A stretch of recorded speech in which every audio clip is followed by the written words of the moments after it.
Nama saya Ausi Sekar dari kelas 11 MIPA 5, nomor absen 7, asal sekolah SMA Negeri 1 Kencong. Di sini, saya akan membuat sebuah video pembelajaran mapel ekonomi tentang APBD. Di sini, udah ada yang tahu belum? Apa sih APBD itu? Nah, buat kalian yang belum tahu, simak videonya habis ini ya. Stay tune! Yang pertama adalah pengertian APBD. Anggaran pendapatan dan belanja daerah atau yang biasa disingkat APBD adalah rencana keuangan tahunan pemerintah daerah yang dibahas dan disetujui bersama oleh pemerintah daerah dan Dewan Perwakilan Rakyat Daerah dan ditetapkan dengan peraturan daerah. APBD ini sendiri disusun sesuai dengan kebutuhan penyelenggaraan pemerintahan dan kemampuan keuangan daerah.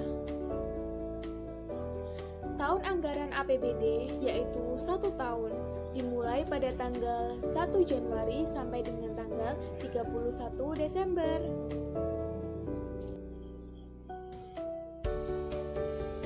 Yang kedua adalah fungsi APBD.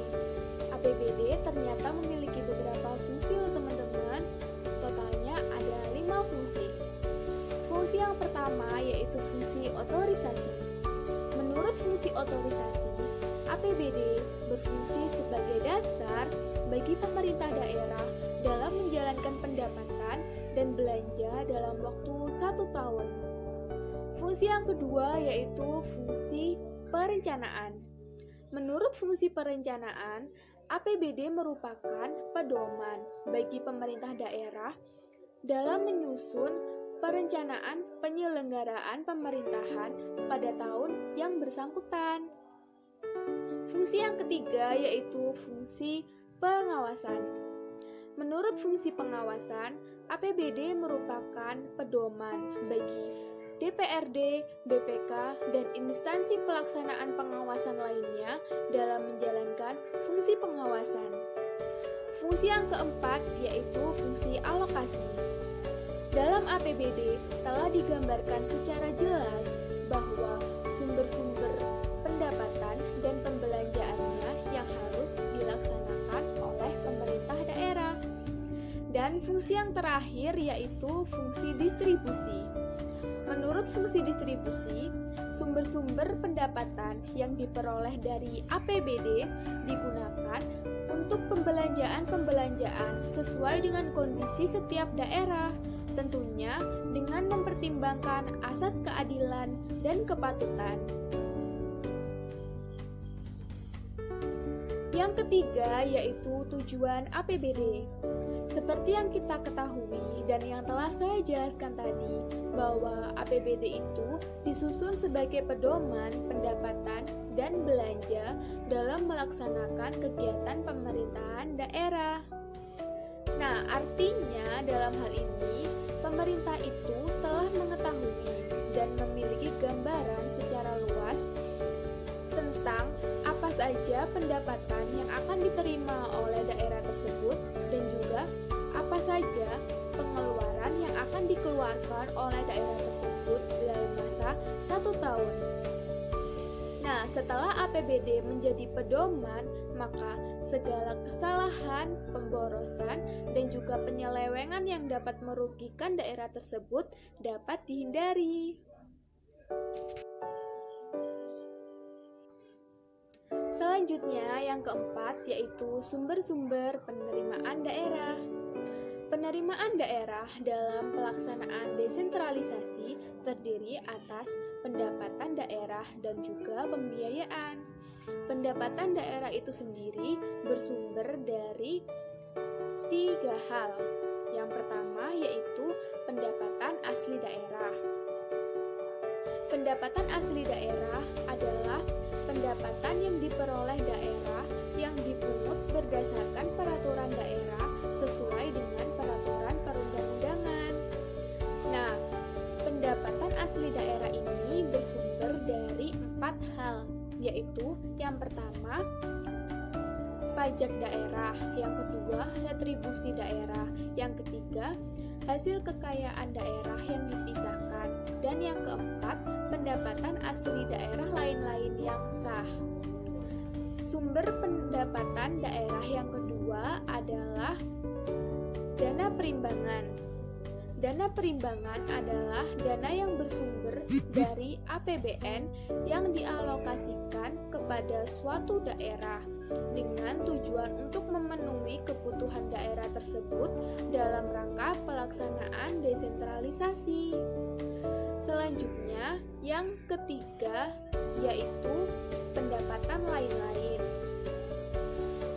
Dalam hal ini, pendapatan lain-lain itu terdiri atas hibah atau penerimaan dari provinsi, kabupaten, atau kota lainnya, dan pendapatan lain-lain yang sesuai dengan peraturan perundangan yang berlaku. Berikutnya, pembiayaan daerah. Nah, pembiayaan ini bersumber dari yang pertama, sisa lebih perhitungan anggaran daerah. Yang kedua, penerimaan pinjaman daerah. Yang ketiga, dana cadangan daerah. Dan yang keempat, hasil kekayaan daerah yang dipisahkan. Nah, berikutnya yang kelima yaitu cara menyusun APBD. Seperti yang telah dijelaskan bahwa APBD merupakan anggaran pendapatan dan anggaran belanja pada suatu daerah yang ditetapkan setiap tahun melalui peraturan daerah. Nah, dalam menyusun APBD ini ada langkah-langkah yang harus kita ketahui loh. Langkah yang pertama yaitu pemerintah daerah mengajukan rancangan peraturan daerah tentang APBD kepada DPRD, disertai dengan gambaran dan penjelasan serta dokumen pendukung yang dilaksanakan pada bulan Oktober minggu pertama tahun sebelumnya. Lalu, DPRD memberikan keputusan antara setuju atau tidak setuju terhadap rancangan peraturan daerah yang diajukan tadi. Selambat-lambatnya 1 bulan sebelum tahun anggaran yang bersangkutan dilaksanakan. Nah, langkah yang kedua yaitu apabila DPRD setuju, maka RAPBD ditetapkan menjadi APBD melalui peraturan daerah dan sebaliknya. Langkah yang ketiga yaitu setelah APBD ditetapkan, maka tindakan lebih lanjut akan dituangkan melalui keputusan gubernur atau wali kota ataupun bupati. Selanjutnya yang terakhir yaitu pengaruh APBD terhadap perekonomian. Pengaruhnya yaitu yang pertama, dapat meningkatkan pertumbuhan ekonomi masyarakat daerah setempat. Yang kedua yaitu dapat dijadikan pedoman untuk pembangunan ekonomi di suatu daerah. Yang ketiga yaitu menimbulkan investasi masyarakat karena dapat mengembangkan industri-industri dalam negeri. Yang keempat yaitu memperlancar distribusi pendapatan. Dan yang kelima yaitu memperluas lapangan pekerjaan.